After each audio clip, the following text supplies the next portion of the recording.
Good day, everyone. Father Jimmy, I hope you're doing well on this sixth day of April. It is Saturday, and it is Easter Saturday as we continue to walk through these glorious early days of the Easter season, the Easter octave.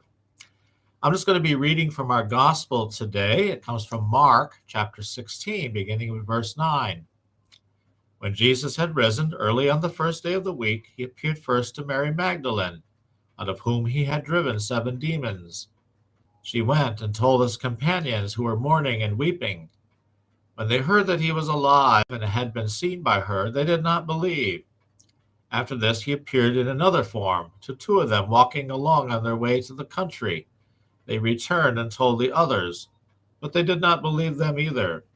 But later, as the 11 were at table, he appeared to them and rebuked them for their unbelief and hardness of heart, because they had not believed those who saw him after he had been raised. He said to them, "Go into the whole world and proclaim the gospel to every creature."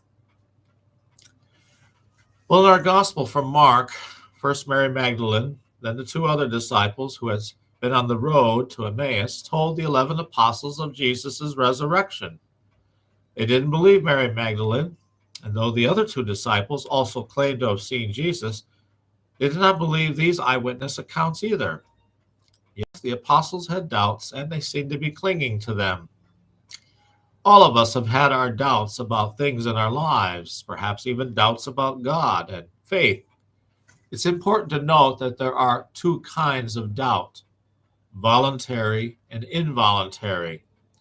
We might think of these as willful and non willful, or intentional and unintentional.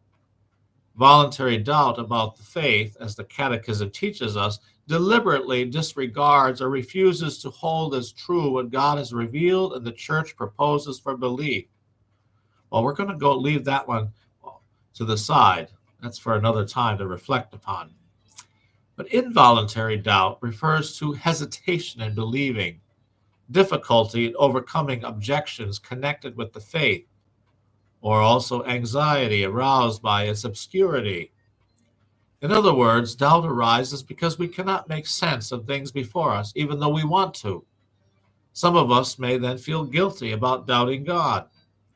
But as with the apostles in today's gospel, there are times when we do not understand, when something other than pride or obstinacy is keeping us from holding on to faith.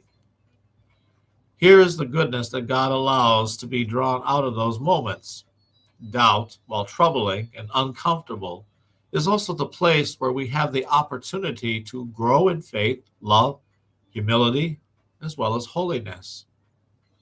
When we doubt, we seek answers, which can, through prayer and study, lead only to goodness. Just as Jesus was present to the disciples in their doubt, so he is always present to us.